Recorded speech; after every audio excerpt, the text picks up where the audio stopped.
تاریخ میں اس عیدگاہ میں آنے کی توفیق بخشی۔ موسم کو مد نظر رکھتے ہوئے میں نے اپنا موضوع تھوڑا سا بدل دیا ہے۔ موضوع اس لیے بدلا کہ دیکھ رہا ہوں کہ بارش کا امکان کی بھی ہے، لیکن یاد رکھنا آج میں نوجوانوں کے لیے ایک مسئلہ بتا کے جاؤں گا۔ صحابہ کرام نے سوال کیا کہ یا رسول اللہ، اے اللہ کے رسول، یہ قربانی کیا ہے؟ یہ قربانی کیا چیز ہے؟ تو آمنہ کے جملہ یتیم نے جواب دیا، سنت ابیکم ابراہیم خلیل اللہ، یہ تمہارے باپ ابراہیم خلیل اللہ کی سنت ہے، اس کو ہر سال زندہ کیا کرو۔ اور مسلمانوں، ہر سال ذی الحجہ کی 10 تاریخ کو پوری کائنات کے لوگ ابراہیم خلیل اللہ کی، اسماعیل ذبیح اللہ کی، مائی ہاجرہ کی سنتوں کو زندہ کرتے ہیں۔ اور نوجوانوں، جب نبی نے فرمایا کہ تمہارے باپ ابراہیم خلیل اللہ کی سنت ہے، تو صحابہ نے عرض کیا، اے اللہ کے رسول، ہم جانور ذبح کریں گے، ہم اللہ کے راہ میں قربانی کریں گے، لیکن قربانی کا اجر کیا ملے گا؟ نبی نے فرمایا، تم اللہ کی رضا کے لیے قربانی کرنا، حلال روٹی سے جانور خریدنا، رب کائنات تمہیں ہر بال کے بدلے میں ایک ایک نیکی عطا فرمائے گا۔ اور کلمہ پڑھنے والوں، تم نے اولیکس پیسے سے بکرا خریدا ہے، رب کائنات کو تمہاری قربانی کی کوئی ضرورت نہیں۔ تم نے چوری اور ڈکیتی ڈال کر کے بکرا خریدا ہے، رب کائنات کو تمہاری قربانی کی کوئی ضرورت نہیں۔ نبی نے فرمایا، خلوص ہو، للہیت ہو، حلال روٹی سے جانور خریدا گیا ہو، بارگاہ ربانی میں تمہارا جانور قبول ہوگا۔ اللہ پاک ایک ایک بال کے بدلے میں ایک ایک نیکی عطا فرمائے گا۔ صحابہ نے دوسرا سوال کیا، اے اللہ کے رسول، اون والے جانور بھی تو ہے، مینڈا بھی تو ہے، دمبا بھی تو ہے، ان کے جسموں پر تو روئی ہوتی ہے، ان کے بدنوں پر تو یعنی کپاس ہوتی ہے، ان کے بدنوں کے اوپر تو روا ہوتے۔ نبی نے فرمایا، اگر تم دمبا ذبح کرو گے، اگر تمہارے دمبا کے اوپر ایک بال ہے اور اس ایک بال کے اندر اگر 70 روئے بھی موجود ہے، رب کائنات ہر روئے کے بدلے میں ایک ایک نیکی عطا فرمائے گا۔ اور مسلمانوں، یہاں سے جا کر کے قربانی کرنا، آؤ ایک ایسا مسئلہ بتانے جا رہا ہوں۔ اور نوجوانوں، تم بالوں کی کٹنگ کراؤ گے نا؟ موضوع تو اتنا اچھا تھا، تیاری کر کے آیا تھا، لیکن یہ کلمہ پڑھنے والے ہیں نا جو یہ علماء کے اوپر اتنا پریشر ڈالتے ہیں، یہ سال بھر کی عید ہوتی ہے۔ اور نوجوانوں، تم جا کر کے بالوں کی کٹنگ کراؤ گے، کوئی سر کے بال مڑوائے گا۔ تمہیں معلوم ہے آمنہ کے درِ یتیم نے میدان عرفات میں دونوں ہاتھ اٹھائے اور دعا کی، اللہم اغفر للمعلقین، اے اللہ سر کے بالوں کو مڑوانے والے، اے اللہ سر کے بالوں کی ٹکلی کرانے والے مالک، تو ان کے گناہوں کو معاف فرما دے یا اللہ، ان کی سیاکاریوں کو معاف فرما دے۔ صحابہ کرام نے سوال کیا، اے اللہ کے نبی، تیری امت کے اندر ایسے نوجوان بھی ہوں گے جو کٹنگ کرائیں گے، بالوں کو چھوٹا کرائیں گے، اے اللہ کے نبی ان کے لیے تو دعا کر دو۔ نبی نے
بھی نبی نے ان کے لیے مغفرت کی دعائیں کی۔ یہاں سے جاؤ گے بالوں کو کٹوانا، ناخنوں کو کاٹنا، پگلوں کو صاف کرنا، جتنے بھی فطرت میں 5 کام ہیں ان کو جا کر کے کرنا اللہ کی رضا کے لیے۔ یہ سمجھ لینا وہ چھوٹی سی جو فیملی ہے ان کی سنتیں زندہ ہو جائیں گی۔ اور کلمہ پڑھنے والوں، ابھی تمہیں یہ پتا نہیں ہے کہ اللہ کی زمین پر سب سے پہلے مسلمانی کس نے کی۔ ہاں، موضوع تو میں نے بدلا اس لیے کہ بتانے چلا ہوں کہ سب سے پہلے مسلمانی کس نے کی۔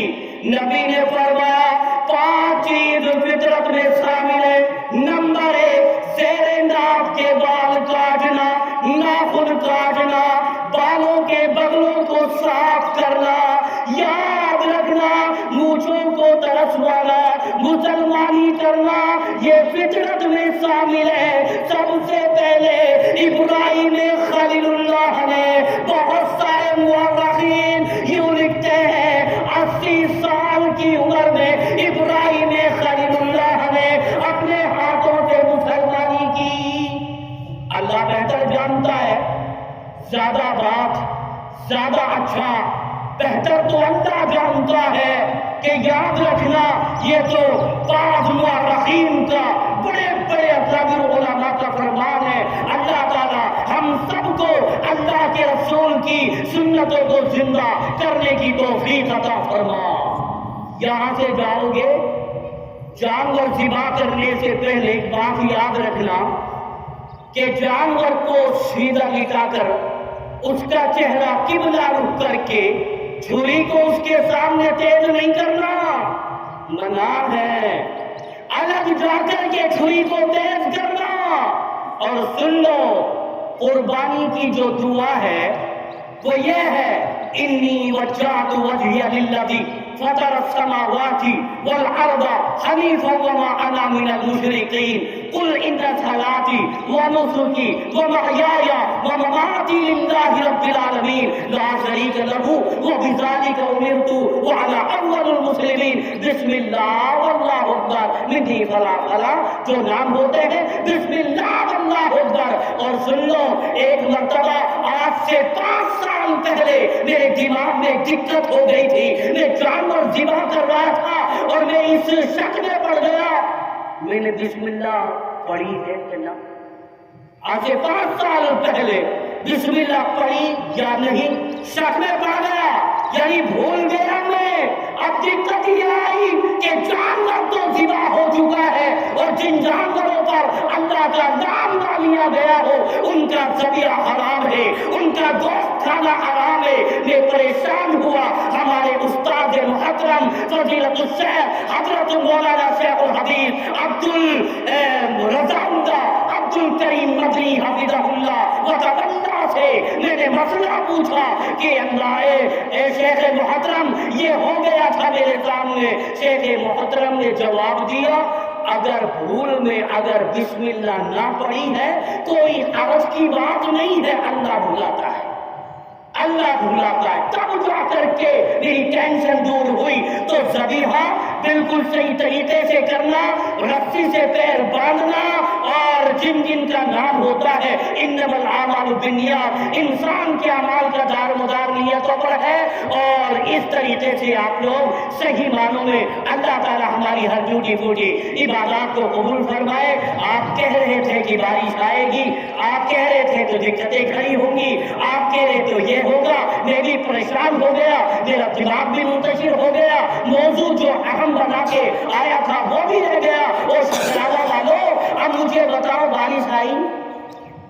آمن باللہ، اللہ پر بھی تو ایمان ہونا چاہیے۔